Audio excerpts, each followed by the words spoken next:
Hello, 5th grade. It's Mrs. Tarangio with the Citizenship Academy. We're on Domain 5, Lesson 4, Writing Informational Text, Leonardo da Vinci's Ideas and Accomplishments.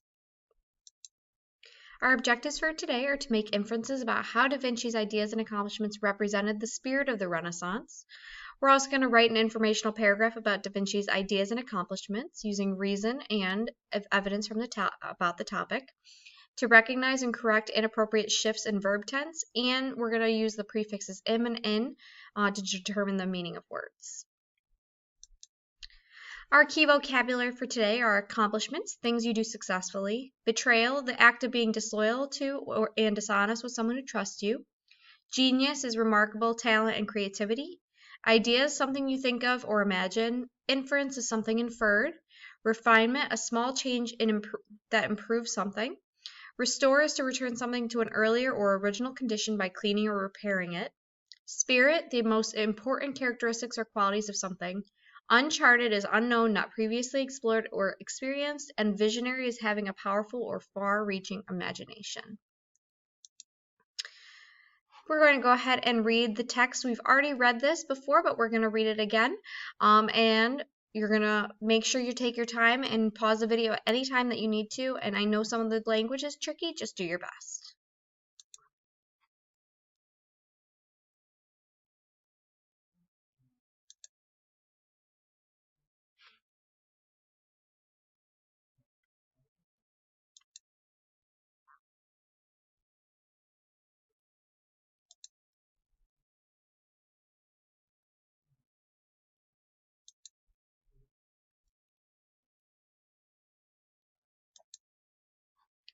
Okay, our word work for today is uncharted.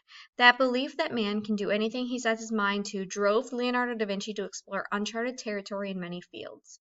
Uncharted means unknown or not previously explored or experienced. The expression comes from cartographers or map makers when they're charting or making maps of faraway places. So uncharted territory is a place that no one really knows much about. So that's when the explorers would go and explore that area. And our part of speech is an adjective. So now you're going to use your paragraph plans that we did in the previous lessons, and we're going to use it to create an actual paragraph. So remember, an effective informational paragraph does more than present the topic. It actually has a main idea and a point to it, and there's details that support it. We're not just saying the information, we have evidence to back it up.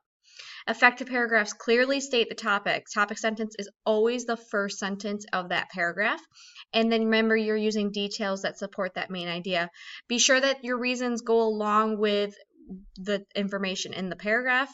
And you're going to also use those precise vocabulary words I told you to look for from the text. That'll help you make your paragraph stronger.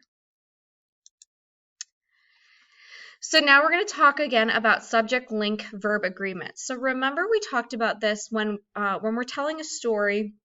We have to make sure that the linking word between our subject and our predicate goes along with the way in which we're telling a story. So if I'm telling a story in the present tense, my linking verb needs to agree with that. I am running down the road. I am reading a book.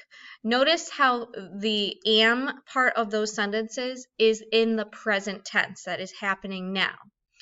Now, if I'm telling a story that happened in the past, my linking verb is going to change.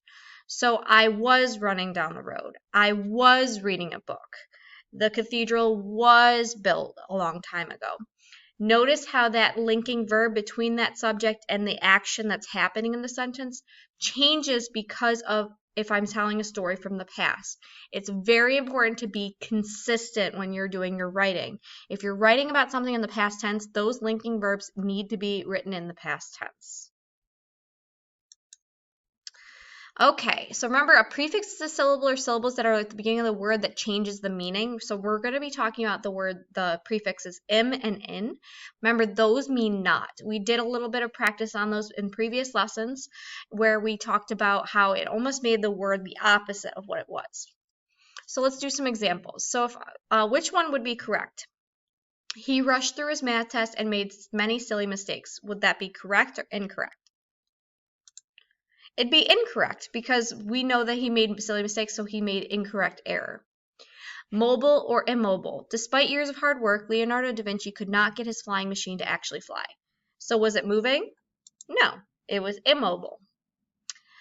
Definite or indefinite? Definite. Clara's family's flight to Athens keeps getting delayed. They wonder if their plane will ever take off. That is indefinite. We're not sure if it's actually happening or not. Polite or impolite? She made sure to write thank you notes to everyone who gave her a birthday gift. Was that polite or impolite? That's polite. And complete or incomplete? It took years for Leonardo to finish the painting The Last Supper. Was it complete or incomplete? Well, it said he finished it, so he's complete. That's the end of today's lesson. We will see everyone in the next one.